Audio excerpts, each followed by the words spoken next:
gusto estar aquí nuevamente con ustedes compartiendo o teniendo la oportunidad de compartir la palabra de Dios. Nuestros pastores andan fuera, andan en el 11º aniversario de la Vid Puebla, una iglesia bajo la cobertura de Amistad de Puebla, y es de tremenda bendición ver cómo nuestros pastores siguen compartiendo y saliendo y llenándose de esta visión que es Amistad de Monterrey, que es bajo la cobertura de Amistad de Puebla, y vemos que la visión es grande, la visión es grande. Les mandan unos saludos y bueno, esta mañana me dio la oportunidad de compartir la palabra, entonces quisiera nada más orar y que me acompañaran en Primera de Pedro capítulo 2. Primera de Pedro capítulo 2 versículo 11. Pero yo quisiera orar. Padre, gracias, Señor, gracias por la oportunidad de compartir tu palabra. Señor, oramos que esta mañana puedas abrir nuestros oídos, Señor, para escuchar tu voz, que abras nuestros corazones para oír tu palabra, Señor, y que nos ayudes, Señor, a estar alineados y en sintonía con tu Espíritu Santo. Padre, te lo pedimos en el nombre de Jesús. Dame gracia para compartir tu palabra y pon tus palabras en mis labios, en el nombre de Jesús. Amén y amén y amén. Primera de Pedro capítulo 2 versículo 11. Y esta carta de Pedro es una de las que más me gustan en la Biblia. Es una carta del apóstol, y esta carta fue escrita para los creyentes de Asia Menor. Es escrita para los creyentes con el objetivo de darles una esperanza en medio de una persecución inminente. La iglesia estaba siendo perseguida, estaba batallando. Había una persecución después de la muerte de Esteban y la dispersión que hubo ahí. Entonces esta carta va dirigida como un pastor hacia su rebaño, hablándoles de la esperanza de la venida del Espíritu Santo. Entonces esta carta de verdad llena el corazón y busca dejar en claro algo: que debemos de abstenernos de los deseos de la carne. Uno de los principales objetivos de esta carta es de abstenernos de los deseos de la carne. ¿Por qué? Porque el cristiano no está exento, o el seguidor de Jesús no está exento a tener deseos por lo que la otra gente tiene deseos. Entonces también nos anima a que los sufrimientos por amor a Jesús realmente son una bendición. Los sufrimientos por el amor a Jesús realmente terminan siendo una bendición para nuestras vidas. Un resumen de la carta de Pedro es que en el capítulo 1 nos habla acerca de que nuestra conducta tiene que ser de manera santa, así como Cristo es santo. Eso aparece en el capítulo 1 versículo 15. Dice: sino como aquel que nos llamó a ser santos, sed también ustedes santos en toda vuestra manera de vivir. Nos llama que nuestra conducta tiene que ser santos. ¿Qué más? Que caminemos con temor del Señor. El versículo 17 del capítulo 1 dice: y si invocas al Padre, aquel que sin acepción de personas juzga según la obra de cada uno, conducíos en el temor todo tiempo de vuestra peregrinación. Todo nuestro caminar aquí en la tierra tenemos que recordar el temor del Señor. Poco se predica acerca del temor del Señor, pero es algo importantísimo que tenemos que tener siempre en nuestras mentes. El principio de la sabiduría es el temor del Señor, y esto tiene que estar dentro de nuestros corazones. Saber que hay un día de juicio, saber que un día vamos a estar ante el tribunal con Cristo y todas nuestras obras van a ser probadas. Y el temor del Señor te limita a quererte estar delante del juicio y que tus obras vayan a salir a la luz, porque tarde o temprano todo lo que hacemos sale a la luz. Entonces termina diciendo: ¿saben qué? Vivan su caminar aquí en la tierra con el temor del Señor. Sigue adelante y el versículo 22 dice que obedecemos por la verdad que ha sido revelada en el versículo 22, habiendo purificado vuestras almas por la obediencia a la verdad mediante el Espíritu, para que el amor fraternal no fingidos, amémonos los unos a los otros entrañablemente de corazón puro. Tiene que existir un amor. Y entonces toda la primera parte de la carta de Pedro está dirigida nuestra conducta o nuestra relación con Dios. Cómo debe de ser nuestro comportamiento, cómo debe de ser nuestras actitudes, cómo debemos de obedecer a Dios, cómo todo esto está dirigido a Dios. Pero en el capítulo 2 hace un cambio y ahora nos habla acerca de nuestra relación, pero ya no directamente con Dios, sino ahora con los hombres. ¿Cuál debe de ser nuestra relación con los hombres? Empieza toda la carta del capítulo 2 es hacia los creyentes, hacia la institución, hacia el gobierno, hacia los reyes, a los siervos, hacia los amos, las mujeres, a los maridos a las esposas y todos en unidad. Ese es el capítulo 2.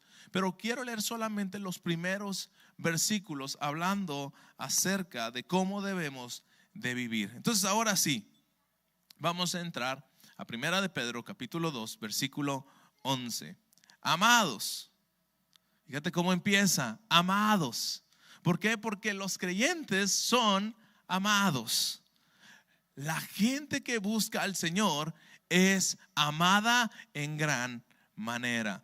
¿Tú no te sientes amado? Pedro está diciendo, eres un amado, eres alguien escogido, eres para mí, eres mi hermano, eres una persona amada. Amados, yo os ruego, como extranjeros y peregrinos, que se abstengan de todos los deseos carnales que batallan contra el alma, manteniendo buena vuestra manera de vivir entre los gentiles, para que en lo que murmuran de vosotros como de malhechores, glorifiquen a Dios en el día de la visitación al considerar vuestras buenas obras. Hasta aquí quiero leer. Y es que muchas veces en la vida la mejor predicación que podemos dar es la que decimos con nuestras actitudes, con nuestros comportamientos. Nuestro ejemplo es la mejor predicación. Muchos de nosotros podemos predicar y predicar y predicar a nuestros hermanos, a nuestros familiares, a nuestros amigos, pero la mayor predicación es nuestra manera de vivir, es nuestro comportamiento, son nuestras actitudes. Y ellos continuamente nos están viendo. Esta carta me muestra en el versículo 12 que están viendo las personas no creyentes nuestra manera de vivir. Ellos lo ven. Ellos están viendo tu manera, saben que eres cristiano y de antemano ya te está diciendo Pedro, por el hecho de que tú eres amado y eres alguien que ha decidido seguir a Jesús, por ese hecho ya la gente te está viendo y tiene una intención, murmurar y hablar mal de uno. La gente le encanta criticar, ¿sí o no? Ay, algunos de nosotros nos encanta también, pero a los no cristianos un poquito más. Y si tú todavía te gusta la crítica, ya sabemos por qué, ¿verdad? Les encanta hablar de una persona. Nos encanta la crítica, la queja, la murmuración. Nos encanta. Y Pedro lo que está diciendo es, a la gente le gusta hablar mal de ellos, pero tú tienes que vivir de una manera irreprensible, de una manera en la cual no haya nada de lo que te puedan decir que no tengan argumentos válidos. Y es que tenemos que entender que nuestro comportamiento es responsable de alguna manera de que otros vengan a los pies de Cristo. ¿Sí? Yo entiendo que es por gracia y es gracia de Dios que se revela a las personas, sí, pero tu ejemplo muchas veces y mi ejemplo es en cierta medida tiene responsabilidad de que la gente venga o no al conocimiento de Cristo. Muchas personas a nuestro alrededor se han llevado un mal sabor de boca de los que son cristianos o de los que se dicen ser cristianos. Yo he compartido brevemente en algunas ocasiones mi testimonio. Yo era una persona que decía ser cristiano. Mi mamá era cristiana y cuando falleció yo me aparté de la iglesia completamente. Mi mamá falleció a los 6 años que yo tenía. Entonces realmente conviví poco con ella y cuando falleció yo me aparto completamente de la iglesia. Sin embargo, yo decía que era cristiano. Yo no sabía nada. Mi recuerdo de ir a la iglesia es sentarme afuera en la escalera de la iglesia, y para mí era asistir a la iglesia. Algunos todavía tienen por costumbre llegar al estacionamiento y decir que vinieron a la iglesia, pero yo era de esos. Entonces yo soy el primero que levanta la mano, así como Pablo. Dice, yo soy el primero que confiesa eso. Pero yo decía que era cristiano, yo decía que era seguidor de Jesús. Y aún en la prepa la gente se me acercaba y decían, ¿tú eres cristiano? Sí. ¿Qué hacen? Pues no tomamos, no fumamos, y no creemos en la Virgen. Ok, qué bueno. O sea, y era mi manera de resumir el cristianismo. Yo no tenía nada más, no tenía bases, no tenía nada, pero yo decía que era cristiano. Pero mi comportamiento, mis actitudes decían que yo no era cristiano. Y por esa razón muchas personas, una vez que yo me convertí y yo empecé a testificar de Cristo, para ellos era un estorbo mi antigua manera de vivir, porque decían, tú no eres cristiano, tú no te comportas como tal, tú no actúas como tal, y tú no eres un cristiano. Un árbol de manzanas va a dar manzanas. No hay manera que un árbol de manzana dé otro fruto. Si eres un creyente, un cristiano, un discípulo de Jesús, vas a actuar como Jesús actuaba.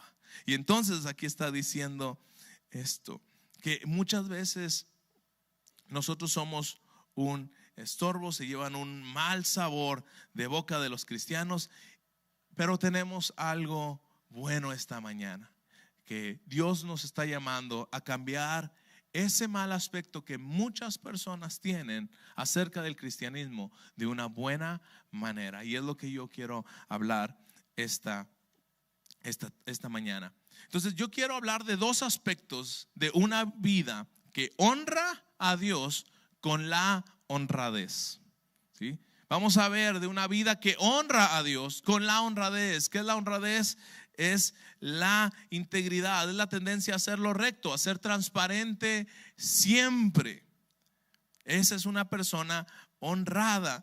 ¿Y qué es la honra? El significado bíblico de honra es obediencia y respeto, una retribución. Esa es la honra. Entonces yo quiero hablarte acerca de la honra, que es nuestra obediencia, nuestra retribución a lo que Dios ha hecho por nosotros de una manera clara y transparente, no hipócrita. Muchas veces me enseñaron a mí que yo tenía que guardar mi testimonio. De hecho, cuando yo me convertí, es lo primero que te dicen: guarda el testimonio, guarda el testimonio. Pero eso, lo único que estamos fomentando en los jóvenes es crear una hipocresía. El testimonio no se guarda, el testimonio se vive. A veces se nos olvida quién realmente somos. Venimos a la iglesia y nos comportamos de una manera en la cual somos los que levantamos la mano, somos los que oramos, somos los que bendecimos, pero allá afuera somos otros. Se nos olvida los que realmente somos. El testimonio no se guarda, el testimonio se vive. Entonces, la primera manera que vemos aquí, y como vamos a vivir una vida que honra a Dios, está en el versículo 11 y 12. Y Pedro nos llama y nos dice que tenemos que entender, versículo 11, que somos extranjeros y peregrinos. Cuando él está hablando de la palabra extranjero, él habla de alguien que carece de privilegios.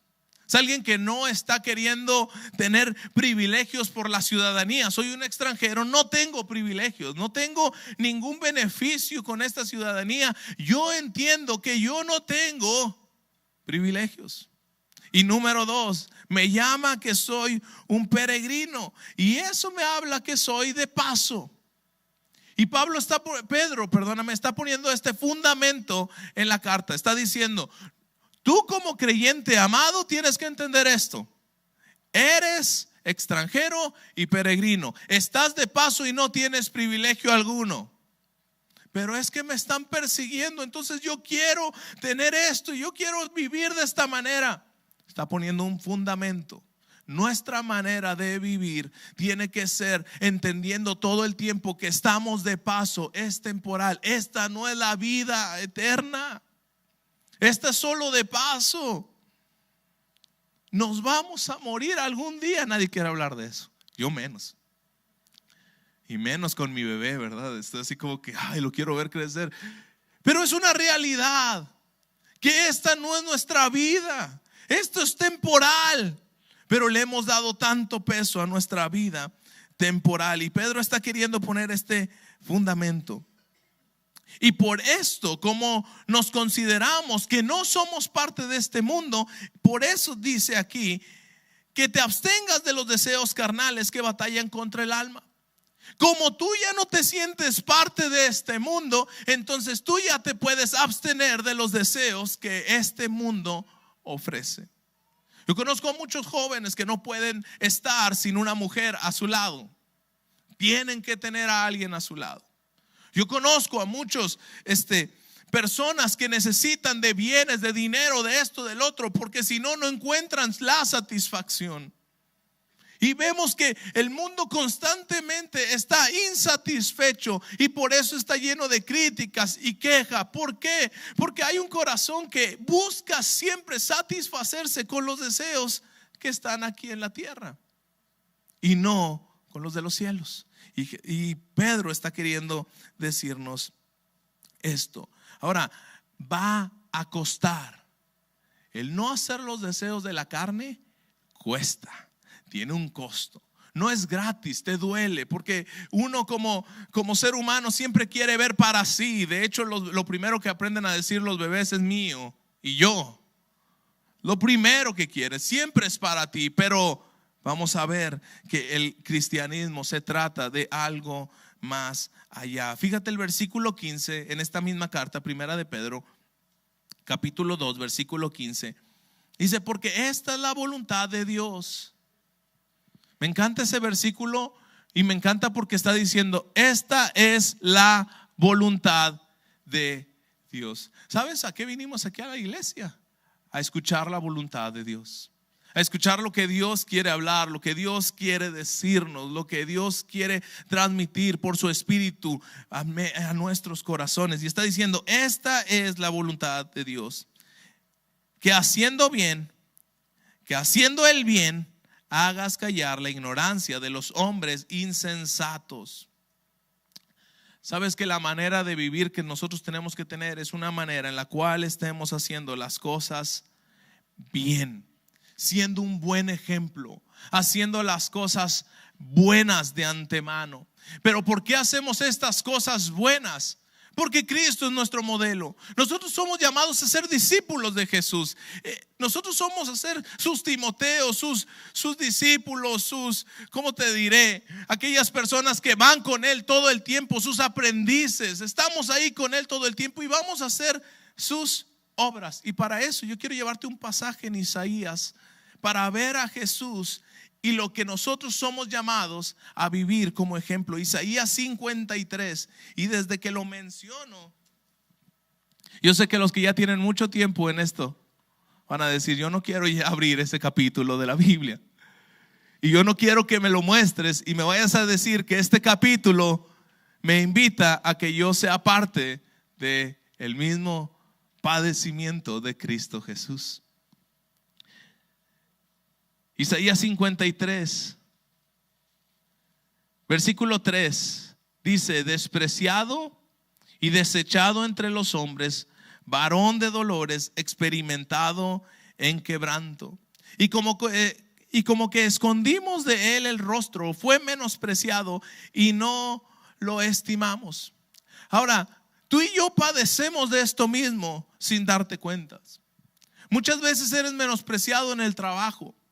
Tú estás haciéndole todo lo que puedes y eres menospreciado y estás participando en el sufrimiento en Cristo Jesús. Y tú dices, yo no quiero ser menospreciado. Bienaventurado eres que estás padeciendo lo mismo que Cristo.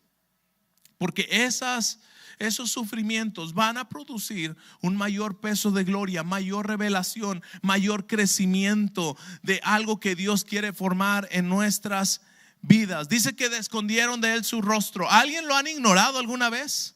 ¿Le han volteado la cara? Vas a una fiesta familiar y estás ahí con la familia y de repente te ignoran, te voltean la cara, te sientes ofendido. ¿Alguien lo han ofendido de esa manera? Cristo fue ofendido. Cristo fue maltratado. Dice, varón de dolores, ¿te ha llovido sobre mojado? Una y otra y otra y otra vez. Yo les voy a platicar lo que me sucedió hace 2 semanas y lo que me sucedió esta semana.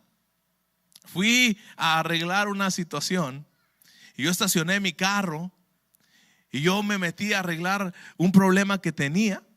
Y cuando salgo, me doy cuenta, oh sorpresa, ya no está mi carro. Y mi esposa, yo estaba hablando con ella en el teléfono, y mi esposa en ese momento me dice, te lo robaron. Y yo, no creo. Había 50 carros estacionados, yo estaba junto con los 50 y ya no hay ninguno de los 50. No me lo robaron, vino la grúa por él. No estaba ningún señalamiento que no era un lugar para no estacionarse, no estaba una línea amarilla, no había nada, pero se lo llevaron. En ese momento que yo estoy viendo ahí, bueno, ¿qué voy a hacer? ¿Qué sucede? Me quedo sin pila. ¿Sí? ¿A alguien le ha pasado esas situaciones así caóticas, una tras otra, tras otra?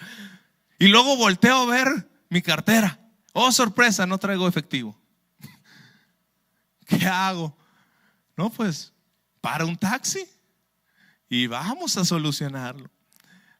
Total, se soluciona el problema, saco el carro del corralón, toda la experiencia. Y yo dije, ¿para qué? O sea, ¿cuál fue el aprendizaje de esto? No había un señalamiento, no voy a prestar. ¿Qué aprendí?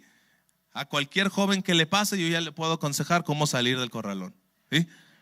Ya lo puedo guiar de eso. Aprendí, ya sé dónde está, ya está Guadalupe, ya. Y aprendí. Y luego el día de ayer yo llego a mi casa con mi carro, ya, gloria a Dios. Oye, lo quiero prender porque ya vamos a salir, mi bebé ya está en el carro, ahí está en el portabebé, ya está, ya nos vamos. Lo prendo y empieza a cascabelear, no prende. Dice uno, ¿por qué? ¿Por qué? Eso sucede en lo natural y en lo material, y yo le doy gracias a Dios. ¿Qué es eso? Es un carro. Pero hay personas que están pasando con una situación en su casa y viene una y de repente viene tu otro hijo y de repente viene una situación en la familia. Hace años me tocó vivir junto antes de irme a un Teens Camp que falleció mi abuelito y yo estaba aquí en las inscripciones, ya nos íbamos el domingo siguiente y aquí me entero que falleció mi abuelo. Y fue algo así tan difícil. Nos fuimos al campamento todavía con este dolor, ¿verdad? Regresamos del campamento y al día siguiente fallece la abuelita de mi esposa. Te quedas, ¿cómo es eso posible? ¿Cómo es que una tras otra, tras otra, tras otra? Y luego te pones a pensar, tan solo yo soy un discípulo de Cristo. Él padeció de una manera en la cual nosotros nunca vamos a poder experimentar ese dolor. Él sufrió por nosotros. Él fue quebrantado por nosotros. Él abolió todo cayó sobre él. Y entonces mi padecimiento no es nada comparado a lo que él está viviendo.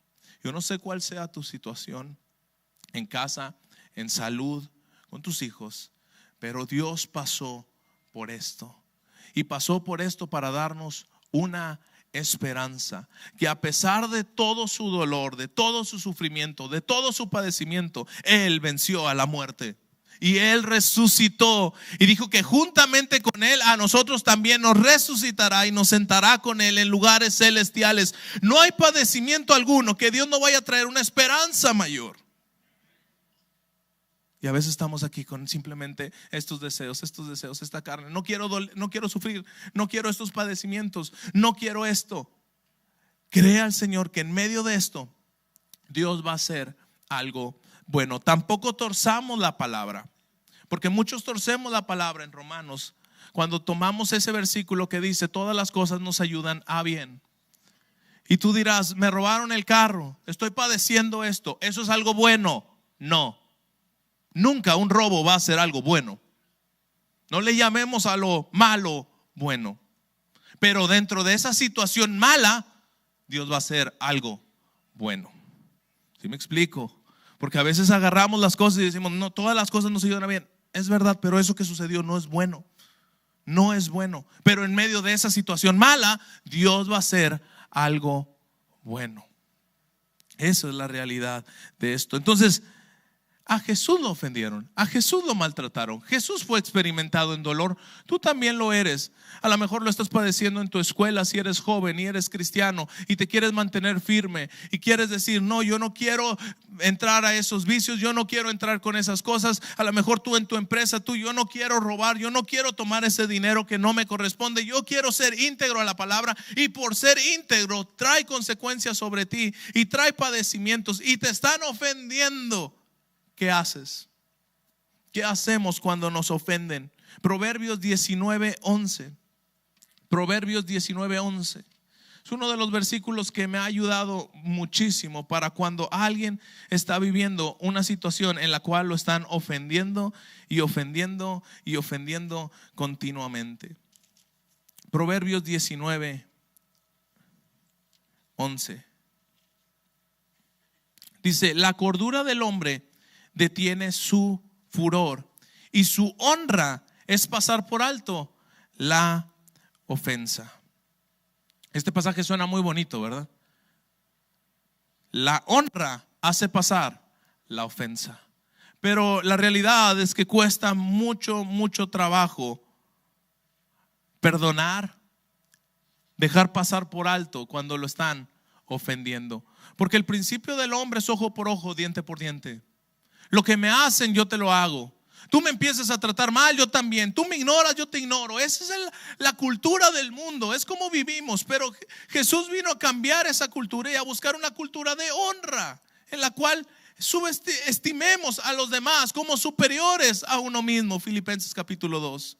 Tienes que ver a los demás como una creación de Dios, que a veces se nos olvida que todas las personas son creación de Dios y representan, son imagen de Dios. Y cuando tú lo ves, ves a Dios mismo, y tienes que tener un temor de hablar mal de un hijo de Dios o de una creación de Dios. Y entonces vemos esto y dice: ¿sabes qué?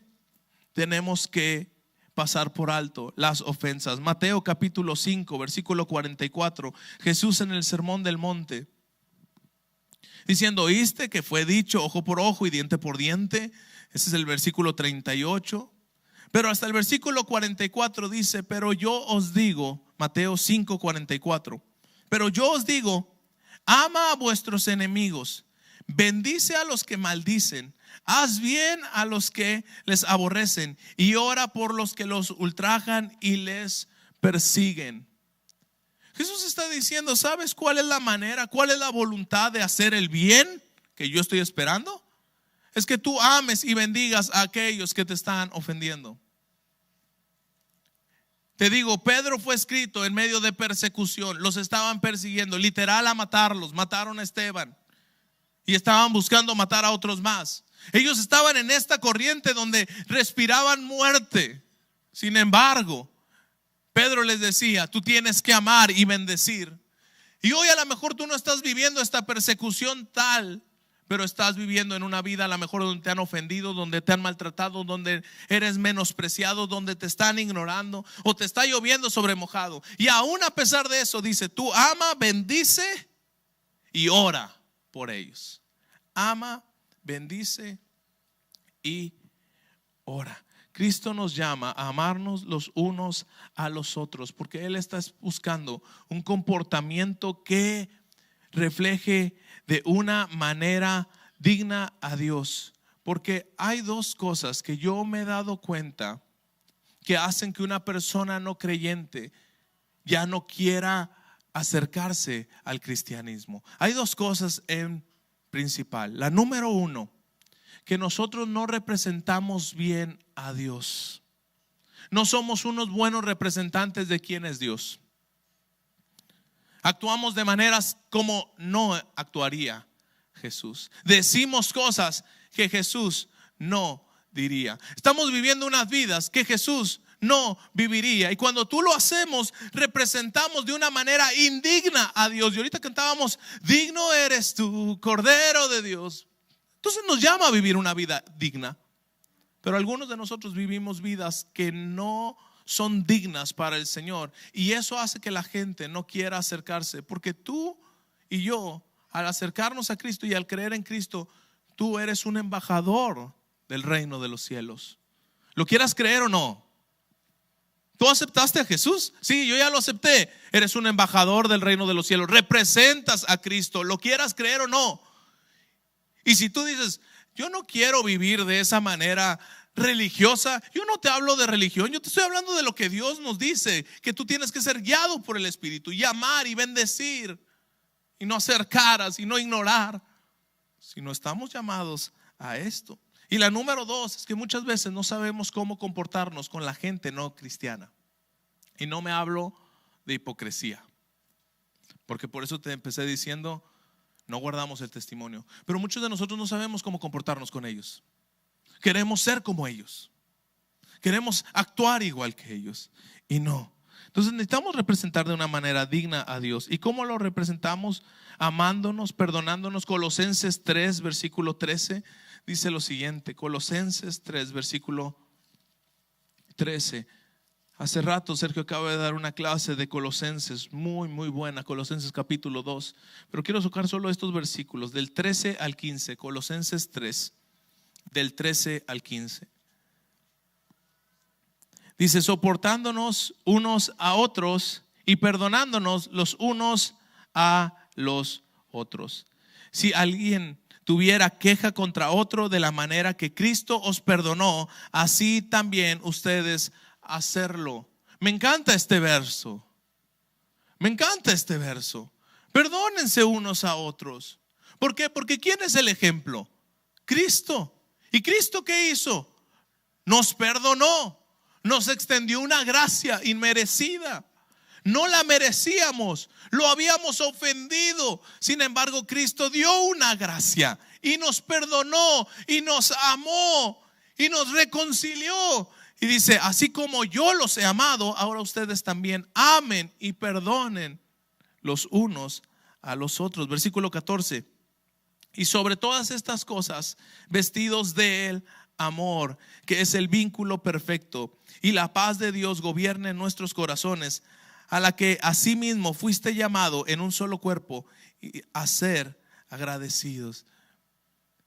Me gusta esto porque dice la palabra que ¿cómo los van a conocer? ¿Cómo van a conocer a Cristo las personas que no lo conocen? Y Jesús decía: por el amor que hay entre ustedes, por el amor que hay entre nosotros, entre los amados, entre los creyentes, por su amor en medio de la persecución. Cuando amamos, en medio de las ofensas, respondemos con bendición. Nos maldicen, bendecimos. Y ese amor es aquel que da testimonio de nosotros. Ese amor da testimonio de que hemos tenido un encuentro con Cristo y somos testigos. Hechos 1:8 dice: me recibiréis poder cuando haya venido sobre ustedes el Espíritu Santo y me serán testigos.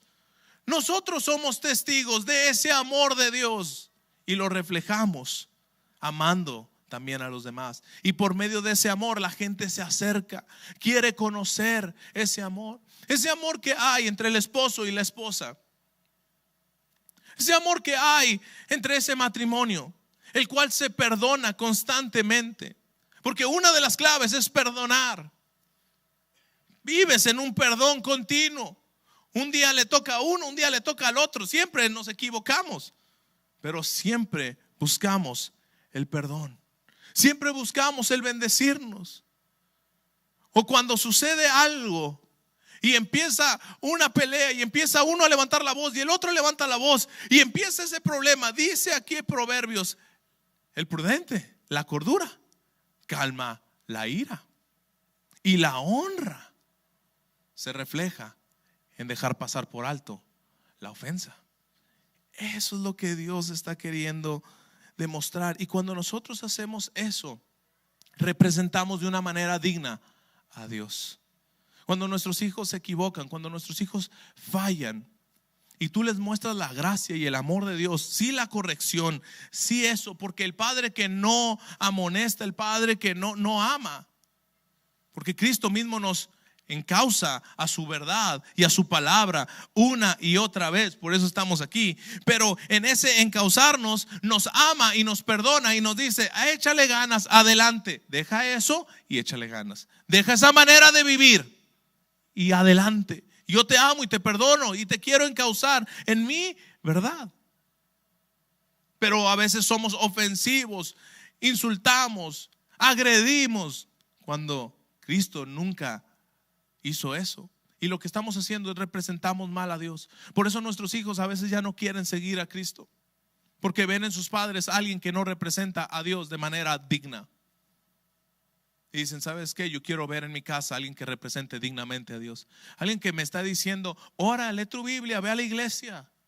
Y ese papá ora, lee la Biblia y va a la iglesia. Alguien que honra, alguien que vive íntegramente en honradez.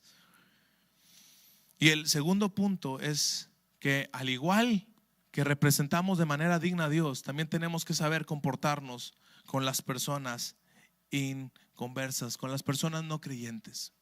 ¿Sabes por qué? ¿Cuántos sabemos aquí? 300, 400, 500 personas. Pero allá afuera hay miles que no conocen al Señor. ¿Y cómo nos vamos a comportar con esas personas? ¿Nos vamos a hacer uno más de ellos? ¿O realmente vamos a entender que somos apartados de Dios? Que hemos sido llamados a ser diferentes a Dios. ¿Sabes? Algo que queremos decirle una y otra vez a la juventud es: tú eres diferente, tú no eres el mismo. Pero es que yo quiero el mismo 15 años, quiero la misma música, quiero lo mismo. Tú no eres llamado a ser igual. Tú eres llamado a ser diferente, apartado. Alguien que busca al Señor y alguien que busca agradarlo en todo su caminar. Gálatas 5:16. Yo creo uno de los versos que también nos conocemos. Gálatas 5, versículo 16. Pablo dice: digo pues, anda en el Espíritu y no satisfagas los deseos de la carne. Porque el deseo de la carne es contra el Espíritu, y los del Espíritu son contra la carne, y estos se oponen entre sí, para que no hagas lo que quisieras. Y si te regreso a la carta de Pedro, capítulo 2, versículo 16, 15, 16 y 17, dice: porque esta es la voluntad de Dios, que haciendo el bien hagas callar la ignorancia de los hombres insensatos. Y luego dice: como libres, pero no como los que tienen libertad como pretexto para hacer lo malo, sino como siervos de Dios. Honrar a todos, amar a los hermanos, temer a Dios y honrar al Rey. Me gusta que Pedro en su carta está diciendo: ¿sabes algo, amado hermano?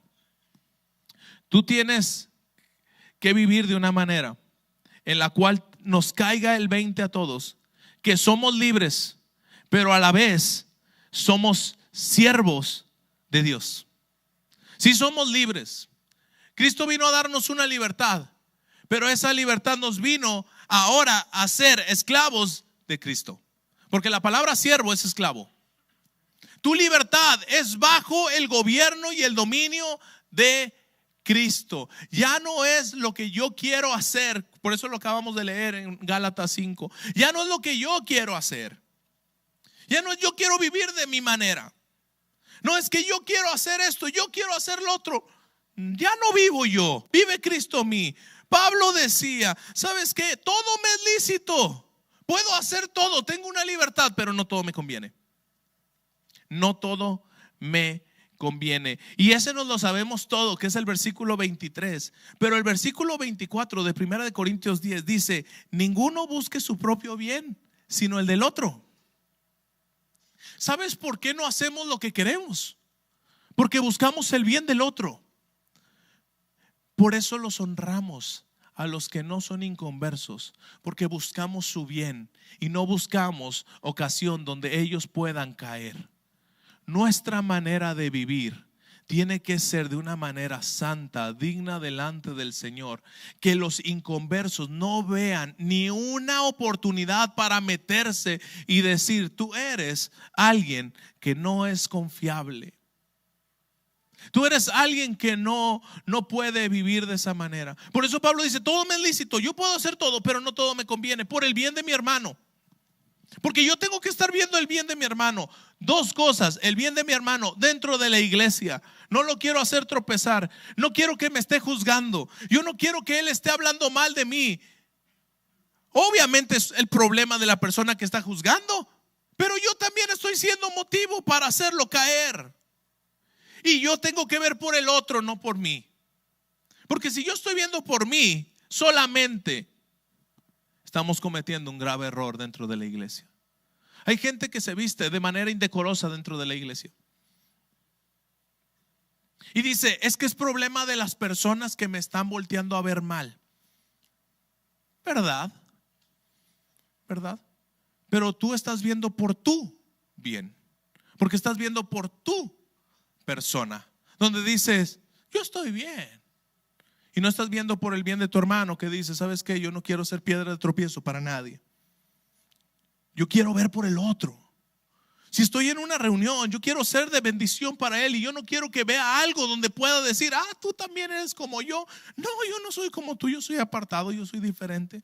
El pastor hace unas semanas nos hablaba de la iglesia espiritual y de la iglesia carnal. Y es una realidad que tenemos que vivir.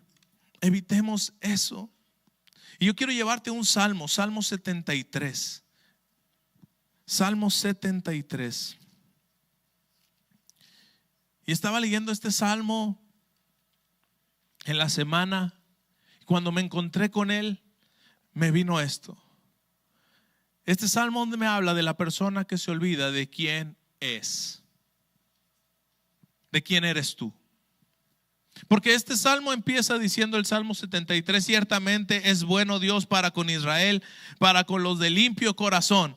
Gloria a Dios. Yo digo gloria a Dios por ese versículo. Dios es bueno para con los de Israel. Dios es bueno para con nosotros. Dios es bueno para con su iglesia, para cada uno de nosotros. Y esa es una realidad y la tienes que declarar. Dios es bueno para conmigo. Y me encanta que empieza así este salmista.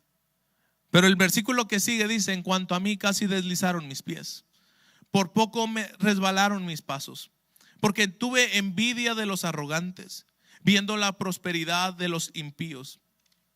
Porque no tienen congoja por su muerte, pues su vigor está entero. No pasan trabajos como los otros mortales, ni son azotados como los demás hombres. Por lo tanto, la soberbia los corona, se cubren de vestido de violencia, los ojos se les saltan de gordura. Y podemos estarlo leyendo. Dice: se mofan, versículo 8, y hablan de maldad y hacen violencia. Versículo 12: he aquí estos impíos sin saber, turbados del mundo, alcanzaron riquezas. Este hombre está volteando a verlo, y eso es algo que nos pasa. Entendemos el versículo de que somos libres, y por esa libertad que Dios nos dio, ahora queremos hacer lo que el mundo hace. Y a lo mejor tú has volteado al igual que este hombre. Dice: por poco mis pies resbalaron. ¿Por qué? Porque empecé a voltear a ver a mi vecino. Empecé a voltear a verlo, y cuando lo vi me di cuenta de algo: yo quiero ser como él. Es que él tiene riquezas de una manera fácil. Es que él tiene esto, es que él tiene el otro, y estás volteando a verlo.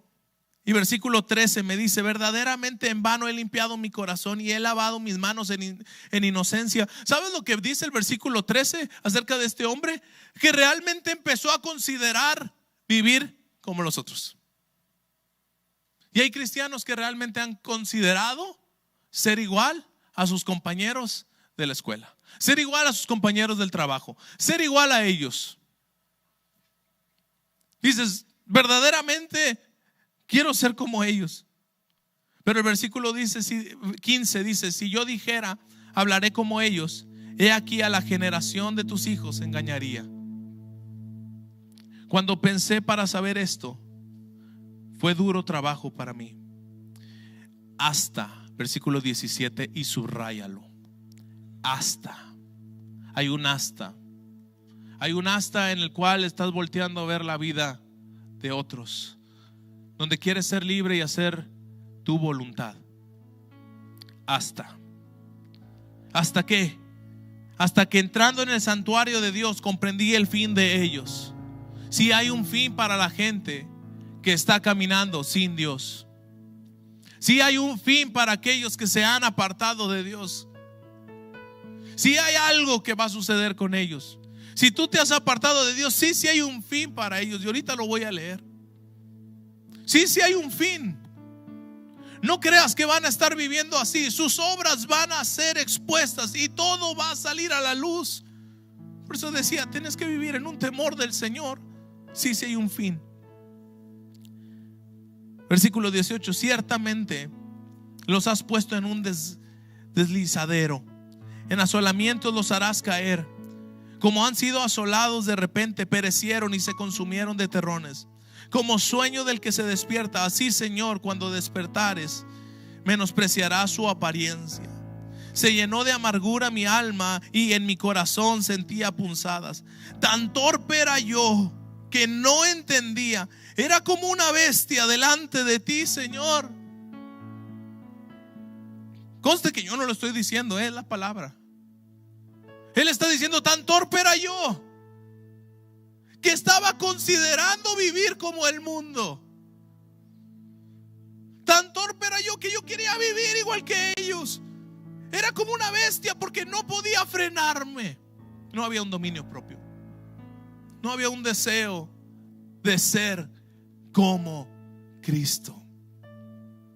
Era como una bestia, era un animal, era una creación. Solamente iba conforme a la corriente. Lo que todos hacen, eso hago yo. No hay nada que me diferencie. Ellos van ahí, yo también voy con ellos. Y dice aquí: con todo yo siempre estuve contigo. ¿Sabes por qué? Porque dentro de todas nuestras situaciones, dentro de todos nuestros momentos donde podemos llegar a deslizarnos y casi caer y querer ser como el mundo, dice aquí: con todo y todo, yo sé que tú siempre estuviste conmigo. ¿Sabes por qué? Porque Dios siempre ha estado contigo. Siempre ha estado ahí contigo. A pesar de que estés diciendo estoy igual que Él. Me ha estado lloviendo sobre mojado. He estado viviendo una vida donde realmente soy menospreciado, soy maltratado. Y he estado analizando la situación de decir, pues yo también quiero esto de manera fácil. Pero en esa situación Dios te ha guardado. 2, si tú has caído, Dios te está diciendo esta tarde: yo estoy contigo. Y aunque tropezaras aún del resbaladero y del pozo de la desesperación, yo te quiero levantar. Pero si tú dices, yo estoy como este hombre que casi por esta situación, por esta enfermedad, por este problema que está viviendo, por esto que estoy padeciendo, yo estoy casi igual que este salmista, casi me resbalo, casi aquí ya caigo. Dios te está diciendo, yo estoy contigo. Y luego dice, me tomaste de la mano derecha.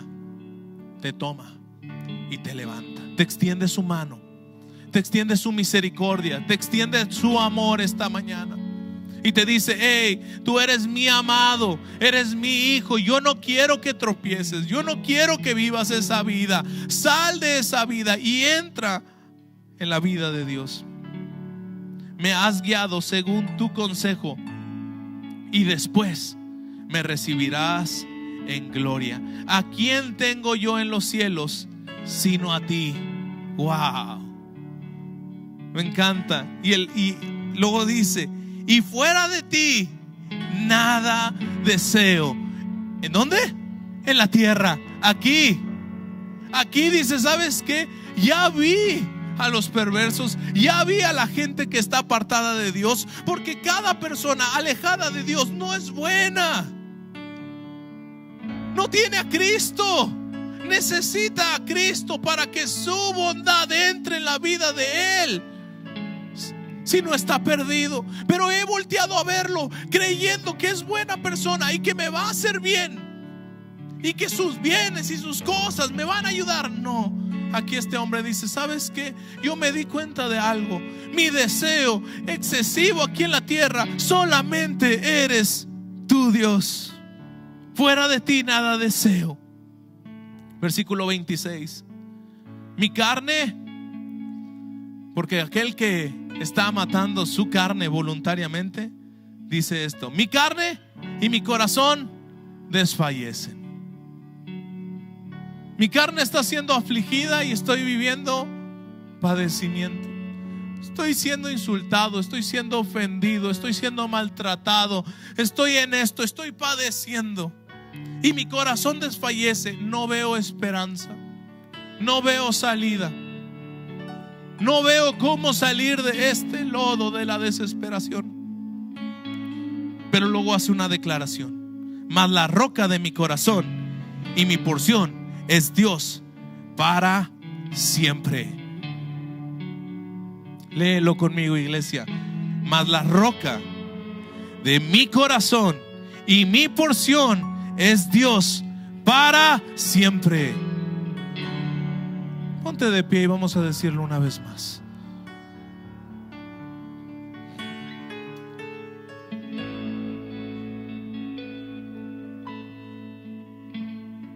Aquí está en la pantalla. Mas la roca de mi corazón y mi porción es Dios para siempre. Levanta tus manos y deja que el Señor te ministre esta tarde. Padre, ven a este lugar, Señor, y a lo mejor estamos pasando esta misma situación. Señor, no te hemos representado de una manera digna. Hemos sido seducidos bajo nuestros deseos carnales. No hemos sido de ejemplo para nuestros hermanos. Y nos hemos sentido al igual que el salmista, con deseos de querer participar y ser más como el mundo, Padre. Pero el día de hoy yo volteo mi mirada a ti. Tú eres la fuente de mi amor. Tú eres lo único que anhelo aquí en la tierra. Y mi deseo es agradarte todo el tiempo, Señor. Y yo puedo decir, al igual que este salmista: mas la roca de mi corazón y mi porción es Dios para siempre. Para siempre. Tú eres la roca firme en mi corazón. En el nombre de Jesús. Amén. Amén.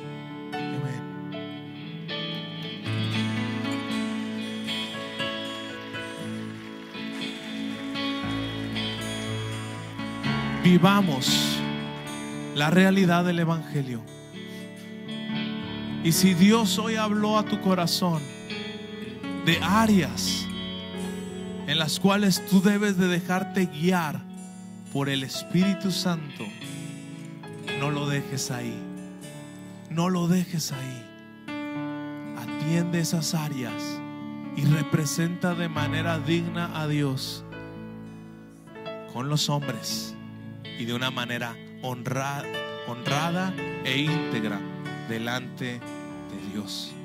Que la gracia, el amor y el poder del Espíritu Santo esté sobre tu vida, sobre la vida de tus hijos, sobre tu familia. Y venga esta esperanza de que nuestra vida está fundada en la roca, que es lo más valioso que tenemos, y que estaremos ahí aferrados con Él para siempre. Que tú bendigas, Señor, a tu pueblo y nos ayudes a ser ejemplo y testimonio vivo de que tú estás con nosotros. En el nombre de Jesús.